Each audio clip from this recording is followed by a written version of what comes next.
Well, you know, the data wasn't shared, so we didn't give your number to anybody else. It was just a broadcast that went out to the cell sites. And look, you know, how do I feel about it? Do I feel entirely comfortable about it? The answer is no, not really.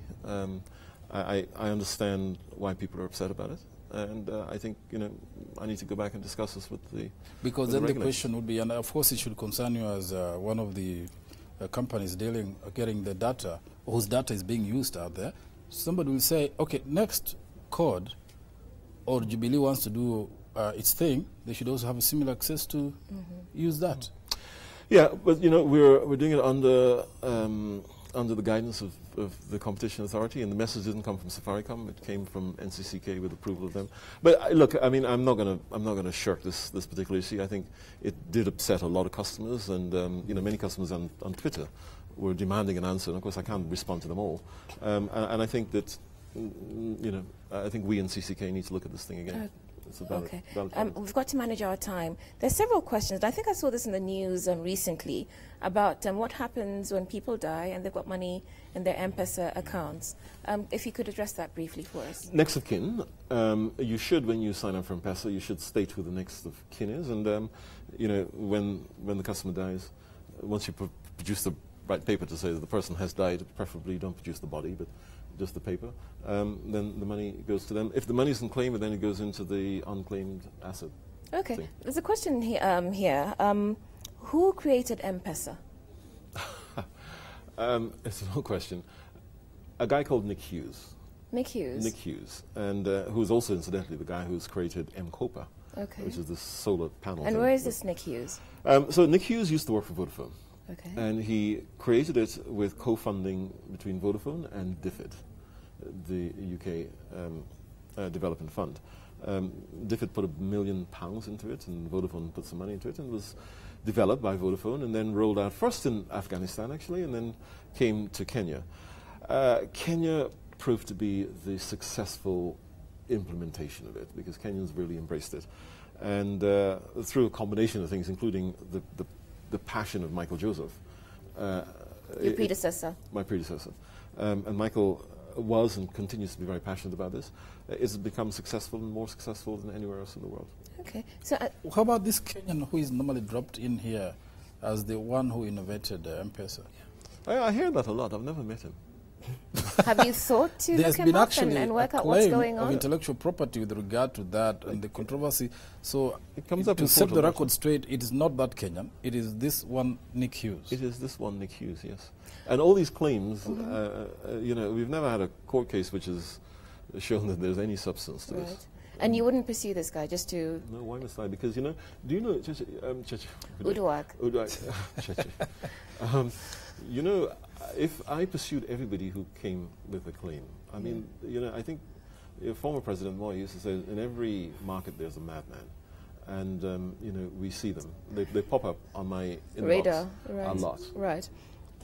Okay, so we're winding up. Safaricom's main achievements under your watch, because you've alluded to your predecessor.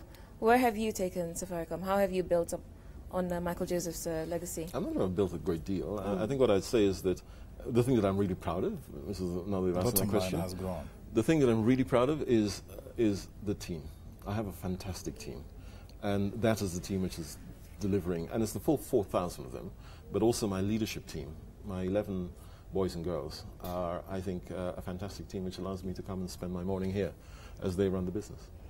There's other stuff that you do, and we were talking about this before we came on air, while I celebrated Brazil's humiliating defeats at the hands of Germany. And the question David asked... As a South American, I feel bad about that. Our condolences, our sympathies. But, Brazil did not deserve to go this far. The next World Cup, Guyana is going to be Guyana there. is going to be there. Well, we'll hope and pray. But you don't have a football team, but you do have a very strong brand. You make beautiful music. We see that in the ads. You have a Safaricom choir. I hear there's a Safaricom orchestra. What's the thinking behind all of this engagement? So we're actually the biggest... you did ask me the question earlier, why don't we sponsor a football team? We sponsor the sport rather than the team. So we are the biggest sports sponsorship outside of the government. This evening, the athletes are going off for the Commonwealth Games. So we sponsor athletics. We are a big sponsor of rugby in the Safaricom Sevens coming up in September. Then we do some other stuff. So the Safaricom Youth Orchestra is something that I am particularly proud of, and I'm beginning to refer to them as my babies. And so what we did is we picked children with talent. We auditioned them. We have 65 children drawn from all economic backgrounds. So we've got some children who are coming in from Korogocho who don't even have shoes to come to rehearsals. And then we have children who are coming from Brookhouse. So we bring all those kids together. And I heard them play after 10 weeks of tuition. So they go to Strathmore every Saturday from, I think, 10 until about 3 or 4 in the afternoon. And we have a dedicated team of music coaches. And I heard them play ensemble for the first time. And I pretended I wasn't crying, but because it's all about... There's something in your eye. It's all about, the transformative effect that Safaricom has in Kenya. And this is not just about 65 children, because those children, when they grow up, whether they become engineers or musicians, they will always remember the people who give up their Saturdays to teach them to play that violin or that cello or whatever it is. And of course, the Safaricom choir is our own staff, and we are proud. And that certainly does make Michael Joseph proud. So that's your accomplishment then, really? It's just the investment in human capital, isn't it? No, we don't have individual accomplishments. I think, Michael is credited for a lot, and certainly credited for championing M-Pesa into the success as it is. But at the moment, Safaricom is run by a very strong team of people. So, but you're all over the place. There's a diabetes walk, there's a lewer something, there's every week there's something branded Safaricom. We are, yeah. Because, as I said, what we set out to do is we set out to transform lives, or as Steve Jobs used to say, make a bit of a dent in the universe. And yes, we get brickbats, and we get people accusing us of cannibalizing our competitors and stuff like that. But deep down inside, you know that we're here to make a positive difference, including to our shareholders. So we don't forget our year end. Bob, somebody would say that most of your CSR activities or sponsorships target the upper, echelons of society rather than your popular mass subscribers who are not really scratched, so to speak, by your interventions, whether it is the sponsorships you do.